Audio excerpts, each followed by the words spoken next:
Welcome back to Father and Son Fix. In the last episode, we showed you how to deactivate the SBC system. In this episode, we're going to show you how to reactivate the system.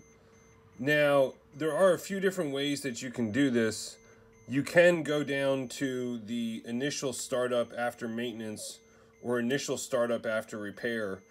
What those options will do will guide you through the necessary steps after whatever procedure you've done. So if you replace the caliper, it would walk you through the bleeding steps and so on and so forth.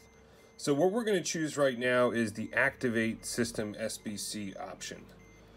And as we mentioned in the last video, you'll continue to receive these warning messages from the cluster. Even though they should be canceled out, they still continue, and you can ignore that. So now we're going to go back into the basic menu for activating System SBC. So there are some different options you can choose here. As we mentioned, what we're going to go for is the typical Activate System SBC because we've already carried out the brake bleeding procedure separately. So we're going to go for this one, the standard activation option. And these are your options again, and we're going to choose the actuation Deactivate System SBC has been completed. They're making sure and telling you, make sure you have the brakes on. Do not choose this option at all if you are still working on the brakes. This is only once you've completed the work on the brakes and all the hardware is reconnected the way that it should be.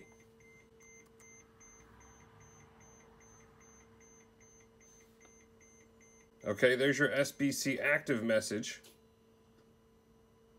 And the SBC passive message you receive when it shuts off is very similar. What it's going to do now is test the pressure in the system.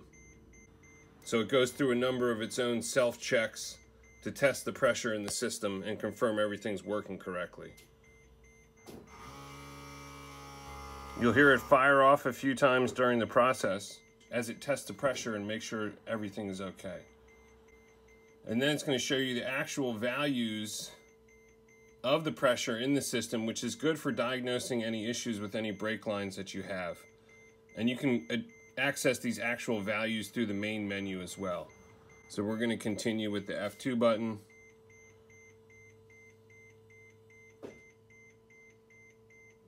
The system lets up on the pressure.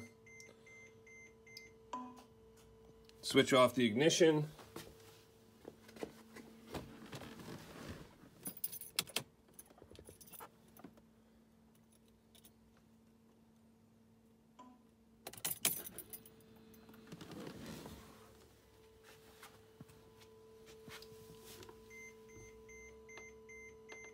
Okay, it's been successfully activated.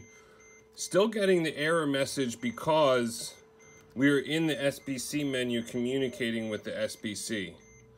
So as we leave this menu, now it's going to deactivate the warning message in the cluster. I think when they made that portion, they either got the screens wrong or the translation wrong, because when it's supposed to deactivate, it activates the warning. And when it's supposed to deactivate the warning, it says that it's activating the warning. So go figure. Well, there you have it. That's how you reactivate the system SBC. Thanks for watching, guys. Hope you have a great day.